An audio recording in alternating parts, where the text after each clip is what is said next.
Antonija, labs pārsvars, protams, iegūts pirmajā spēlē, un ar kādām emocijām mēs šobrīd sagaidām atbildes spēli, un varbūt ar kādām ir jāsagaida šādā situācijā? Mēs sagaidām ļoti sīvu cīņu, mēs esam gatavi. Mēs daudz nedomājam par to, ka mums ir pārsvars 3 goli.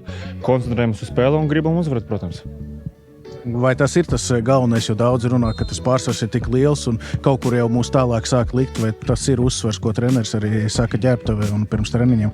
Nevajag pārāk daudz par šito domāt, jo mums jāaiziet jāpārēt labu sniegumu, jāuzvar šito spēli, tāpēc nav nekāda uzdevuma aizsargāties. Mums ir uzdevuma uzbrukt, iesist, protams, bet galvā kaut kur tālu mēs atceramies, ka mums ir +3 pārsvars, bet spēles laikā par to vispār nedomāsim.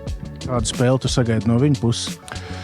Protams, ka viņi spēlēs agresīvi, viņi spēlēs tā skaitāmā mājas spēle, un varbūt fani vairāk būs.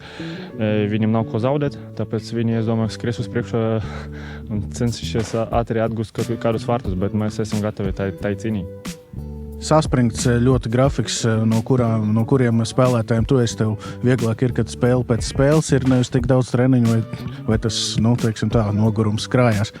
Es domāju, ka visiem spēlētājiem patīk spēlēt, nevis trenēties, tāpēc tas grafiks ir ideāls un cerams, ka mums tas grafiks būs ļoti ilgi.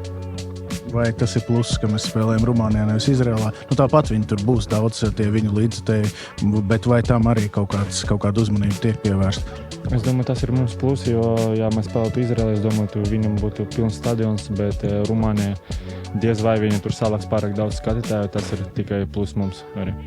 Paldies tev! Paldies!